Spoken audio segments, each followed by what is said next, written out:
I'm trying to say that like I'm not even gonna go into it because it's not appropriate. I'm not. But I'm just. It's really funny because about half an hour ago, you said I'm this really humble guy. No, people call me humble. People call me humble. I never said I'm humble. People call me humble. There's a difference, man. Fair play. There's a difference. Circling back to collaborations. No, that's only when it comes to clashing. Like I know who I am. I know what I do, and I don't have fake beef. Beef for me is when you have an actual issue with someone.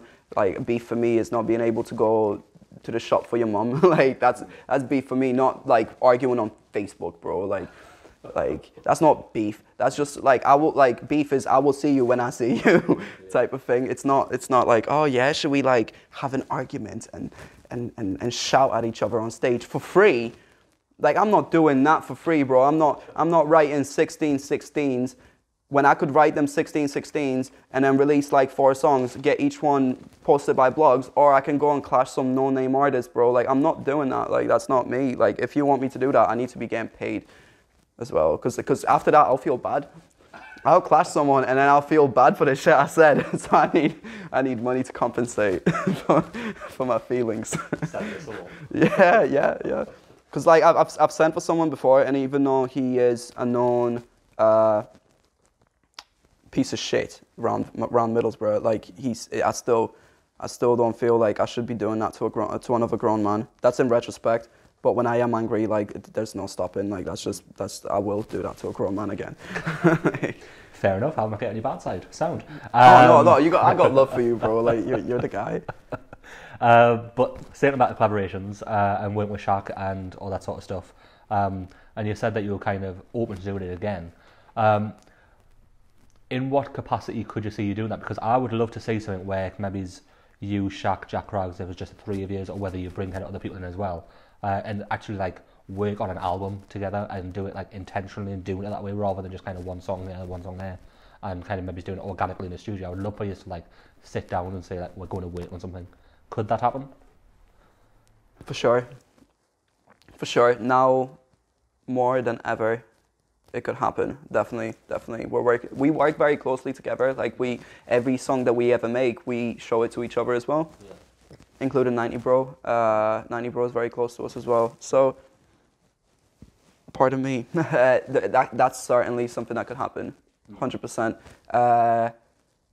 It just, because everyone's releasing their own stuff, and Jack has yet to make his first debut release. So, I think when the timing is right, it will happen. Yeah. We might just work on it while we're all doing our own things as well, but the things that we're all doing requires a lot of focus. I think there's songs that we're working on where all three of us are on it. That's in the works right now. But a full album, that's something I'll definitely speak to him about that. And I think that's definitely something that could happen. Sweet. The only other collaboration that I have right on that album is Notebook for Friends. Am I right in thinking that Notebook is your engineer, or was your engineer? Is that right? He's my engineer, yeah. So how did that come about? How did you get on that song? Because does he live in another country as well? Is it Canadian? He lives in America, yeah. America, yeah. Mm-hmm. How did that come about? I've been working with Notebook for about 6-7 years now, maybe. I met him from a guy called Illustrate, and Illustrate, back when I was releasing music under the name Wiggy. Right. Mad. Illustrate found me on YouTube and told me that he's willing to like help me with mix and masters and stuff, and like he was from Canada. He still lives in Canada, so I don't know why I said that in a past tense, but and obviously he's still alive, so so I don't know why I said that in a past tense. I'm sorry, bro, if you're watching this. Killed him off. Yes. He was signed to a label called XYZ, and in America it was like a small indie label, and Notebook was a part of it, and that's when I became friends with Notebook, and eventually he started mixing and mastering all my vocals, and we've had like a very good chemistry. So he's mixed and mastered everything since Nicotine Blues till DNR. John Dole mixed Scenic Route and stuff like that, and there are certain different like Sleep was mixed by Jack Craggs. And stuff like that. So there's certain songs that are mixed by other people, but my main projects are always mixed by notebook, and I finished Friends, and it was finished without the chorus. I had it there, and I was like, this is the song. I finished. It's when my pen finishes writing, figuratively, because I write on my phone. So as soon as I finish writing, that's when I call it a day. Especially when it comes to this project, because it was just me venting. Yeah. Like that song was never meant to see the light of day. But I sent it over to him, and he messaged back saying, "Oh, like this sounds like it needs a hook." I'm like, "Well, if you're offering, like I would love for you to jump on this." And then he had the hook back to me in about 2 hours. Wow. And it's amazing. It's for a lot of people I know, it was like an isolation song. Because he's like, isolation's quite amazing, turn it in some pages. With DNR as a whole, I think it's we kind of said before about how it's a very like cohesive and concise album. And for me, while I've been listening to it, I've been thinking like, when I was at uni, I did film and media, and we would break down and analyse films for their themes and representations and all that sort of thing, like representation of gender and masculinity and race and class and all this different things. That's what I do in everything. Yeah. Everything I look at. But like with media, it's kind of very easy to do. But then when it comes to music media, it's kind of sometimes a bit harder. Sometimes usually we go like music video and stuff like that rather than the actual song itself. But I think while I've been listening to DNR, it's kind of like there are like a lot of strong themes like throughout it. And I think one of them is obviously kind of mental health and stuff like that. And you kind of talk about how important that is in the past to speak about. And you kind of said a little bit earlier in the interview, you kind of mentioned it as well, but like how important is that for you to get it off your chest? I know you kind of said before with like performing Die Alone, it's a bit hard when you perform it, but how is that like part of your process of just being a human and recording this music? I observe a lot, and that's usually how I come up with lyrics. And I was just observing myself, and a lot of the time I was not happy with who I was as a human being. Even though maybe I was a fine human being, there was still things that I'm very picky about myself. And I wanted to just get all that out, like all the warts and like the things that are not good about me as a human being, and in hopes that that will work in a therapeutic way and maybe make me feel better. And yeah, I didn't know where else to go. Even though I did have different, okay, obviously I can talk to my friends, but I don't know how to articulate what's going on in my head, as well as when I have time to actually pen it down, figuratively speaking again. And I feel like it was very important for me. This album was very important to me because I finally managed to let the world know that like I'm not okay. Yeah. I'm okay right now, like in this exact moment, but this is not me trying to ask for like people to message me and be like, oh, blah, blah, blah, like I hope you're good. That's not what I'm trying to do. I just wanted to let people know a deep dive into how it is to exist within this mentality where you deal with a lot of unsolved issues that maybe half the time you're not even aware that they're there.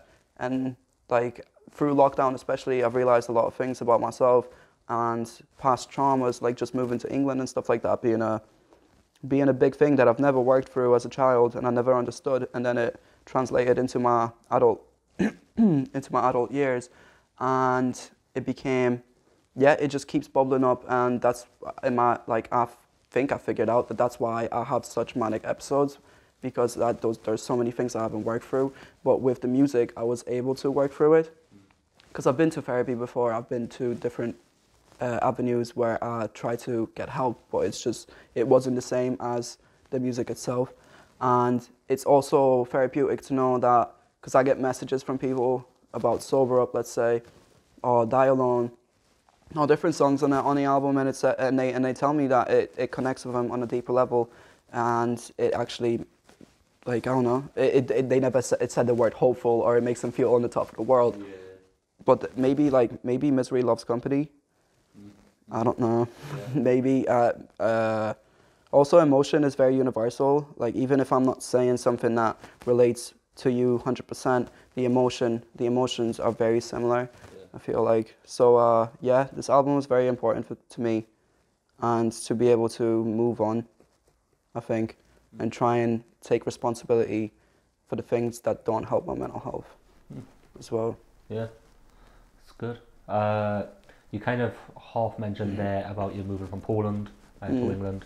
And it is something that I think a lot of people kind of know about you if they know you as a person, if they've like kind of spoke to you outside of your music and stuff. And you have kind of mentioned it a few times, like I think there's Skeletons where you say you're going to move your parents back to Poland and stuff. But I think on this album it's like where you get really deep onto it. In 96, you say something about heritage. Yeah, respect my heritage, but I only know it partly. Is that how you feel as well? Is it like yeah? Is I feel lost? like sorry. Is it like lost? I guess. Yeah.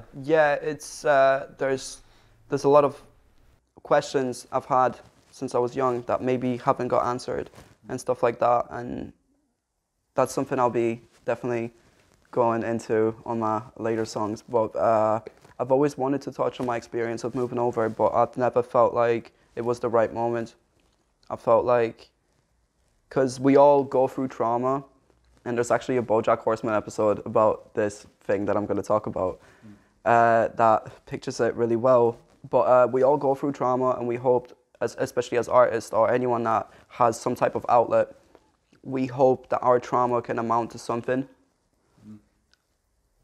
And we give it this, we give it some type of worth, when really it is just trauma, and it is what it is. It is a part of you. It is a part of your story.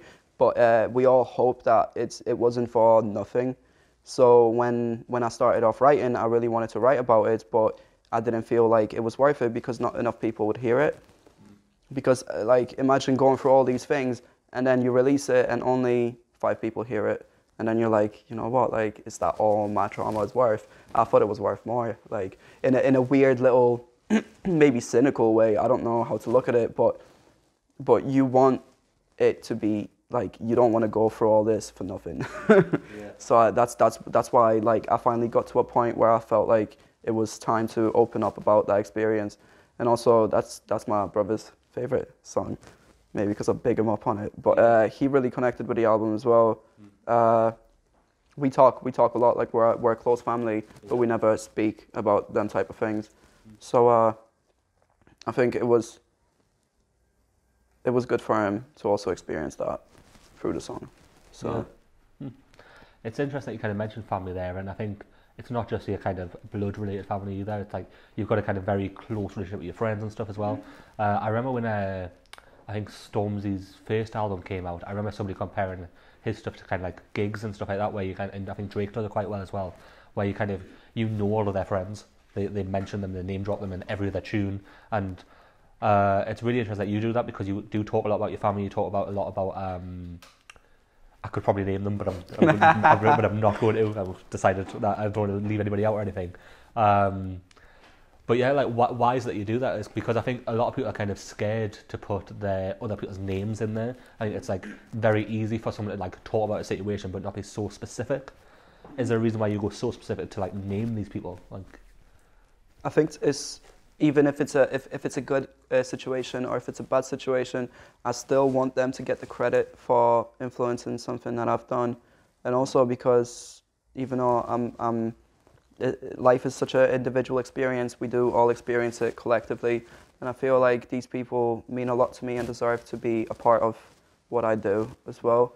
And I want the world to know how good they are, and like, obviously I don't always mention like good people. Sometimes I'll like mention people that fucked me over or something like that, but that's, I don't know, it's just, I want it to be a pure documentation. I want it to be an honest reflection of who I am as a human being. I feel like when you start thinking about how you want to be perceived, that's when you start creating images and different things that that are not true, and those things hold you back. Like, I've had so many artists say to me, as if you're able to just wear your heart in your sleeve and say all these things, and I'm like, but to me it feels normal. To me it feels normal. Maybe I'm just insane and I just perceive the world a bit not in a, oh, I perceive the world a bit differently, I'm so woke, but maybe I'm just actually maybe I need to be in a mental asylum, who knows. But I think it's completely normal, because I don't want to be held back by insecurities and things that might bubble up in the back of my head. I want it all to be very honest, and I want you to experience this whole thing like it's a movie, and Like I spoke about the same people that I speak about today are the same people I spoke about 3 years ago, and you can see how much like we've changed, and it's like a little time capsule, man. Like it's beautiful, I think. One of the friends in particular you mentioned that I think is quite interesting with this album especially is Sully, and I think there is a couple of tracks where you mentioned Gast specifically as well, and obviously you've got that, is it a voicemail, that one as well, or is it just recording, I don't know what it is, but where somebody's saying you get the good man at the rave, all that sort of thing. Yeah, that was one of our friends, Saif. He came up to Borough from Bradford about a year ago, and he really he's just got a beautiful soul, man. And we took him to like one of his first raves, and it was a Gast rave, and he really enjoyed it, man. He loved it. Sweet. With Gast, it's a really interesting because obviously Gast is a rave, and this album is not at all a rave album, and don't think any of the lyrics of this album, maybe Summer Pressure, could be able to like cross over into a rave sort of setting. How was that like, because you were still working partly on this album while the Gast raves were on? How did that kind of conflict you a little bit? Did you kind of maybe want to change the album a bit and go a little bit more with that kind of jungle and stuff sound, or how you creating them anyway and they're going to be on later projects sort of thing? Like, funnily enough, it didn't affect it at all. I feel like when I'm in that mode, when I'm at a drum and bass rave or like a bassline rave, I feel like I'm really in that mode mentally. Whereas like as soon as I step out, that's like, obviously I listen to a lot of jungle drum and bass in my own time, but I haven't found the perfect way to cross that energy over yet. So when I do that, I'm actually working on a jungle / drum and bass EP with a label in, I don't know how to always say this because they started in Teesside, but now they're based in Leeds. Northern Sound Alliance, amazing people, and they did a lot of good things for Teesside, for the Teesside rave scene. Yeah. So I'm working on something with them, but we're taking our time for it all to sound perfect because they're already respected, and I haven't made a name for myself in that type of environment yet. So I wanna give off a good first impression because I know they're gonna smash it, but I just need to be on point as well. There was 2 lyrics on the album that kind of stood out, was on kind of the theme of kind of music kind of helping you overcome your mental health and having dreams, obviously the Dream 2, kind of giving you a purpose in life kind of thing. And I think that's really interesting. There was the on I Dream 2, the lyric is I survived as a teen, why? Because I've got a dream. And then I think, I can't remember what song it is, I think it must be Pressure, because give me a beat and a mic, and I've got it written down, let us check. Sleepless nights. How many sleepless nights you would be surprised how I lead this life. All I need is a beat and mic just to keep this vibe, locksmith for the keys to my peace of mind. Peace of mind bit, yeah. So it gives you peace of mind sort of thing. How important, like outside of even mental health, just like for that purpose sort of thing, and like it says, being a teen, like getting through that from then, like how important was that to have like a purpose? Like, yeah, it's not maybe not to have a purpose, but to kind of give yourself a purpose, and yeah, it was very important because how I was talking about the trauma, it makes you feel like you've got something that you're working towards. So whatever you're experiencing right now, it's not in a large scheme of things, it's not that it's maybe a necessary evil. Maybe it's something you have to go through in order to get there and actually appreciate it, maybe. But I feel like it's very important to give yourself a purpose, because then you're working towards something. And even if your purpose is something you're doing already, then that just means you're doing something you love, and maybe it makes you appreciate the things you're doing a bit more. Then let's say, like, if I just went out on the street and I said I have no purpose, then I don't think I would be doing anything. I think I would just sit in a little 4x4 hut in a forest with a nice little farm, and just exist. Because like a purpose is like, it's the reason you exist for, isn't it? So yeah, I think it's essential for human beings to have their own type of purpose, because that's what keeps you alive, doesn't it? Like, if I didn't have no purpose, like, what's the point of me kind of sitting on his couch and even having conversation with you. Like, I mean, yeah, fair. I get the point. And that, to me, kind of maybe links in, or maybe even like goes against the whole I still miss Poland, and I think the whole track We're Moving, and when you kind of say that you wanted to go back and all that sort of thing. Do you think often about how your life would be so different and whether you would have found music and stuff had you have not come here? Like, how much do you, I guess, maybe give a percentage or just talk about it kind of thing, wish that you would have just stayed in Poland, and how much are you grateful for like being able to come here and have this life? I think about it a lot, more through lockdown than I have before, I think. I think I would have still discovered music. I was really into art. And I think I would have discovered music, but maybe not necessarily hip-hop. Or maybe hip-hop, because like the area that I was from, like everyone listened to hip-hop. And like apart from me, I didn't really listen to hip-hop that much, but my brothers did. And I do wonder about it, but then again, it's the what ifs, it's the butterfly effect, and you can lose your mind while thinking like, oh yeah, I could have been this, I could have done that. But then again, even if I would be a completely different person, and linking back to your purpose also question, like purpose lets you learn and develop, and I think that's the most important part of being a human being, is learning and developing and learning and from your past mistakes and stuff like that. And then to this point, I think like holding on to them things, you'll be reliving a lot of trauma, maybe not necessarily trauma, because you can regret like things like, oh, what if I actually text that person? Like what would have happened? But then like you just kind of, you're torturing yourself.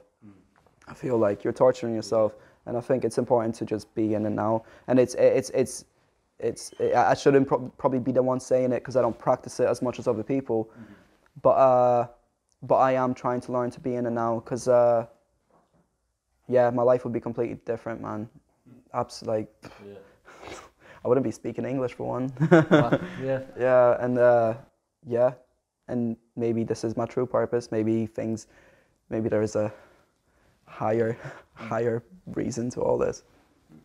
It's interesting, because it's something that I've been thinking about a lot personally, is that Facebook memories is the worst thing that I look at. I know that you say it on my Snapchat. Nobody should ever look at Snapchat. And it's something that at the minute, it's all about when I was like 17, going to house parties, and I think of like how different things would have been if things would have happened differently to them and stuff like that. And it is kind of stupid and stuff, but it's just, you know, it plays on your mind, doesn't it? Yes, it's like mental torture in a way. Didn't think of it that way. No. That's ever again. Yeah, that's a very it's okay to look back at memories, but when you start like battering yourself because of the what ifs, that's it can become very cruel, and in a way, like even like we're not doing it on purpose. We're not there like, oh, you know what, today I'm gonna sit and absolutely batter myself over. Sometimes. Yeah. But it's not our intention to hurt ourselves. Yeah. I mean. No matter the waves, no matter the pain, just flow on. No matter the storm, no matter the rain, just flow on.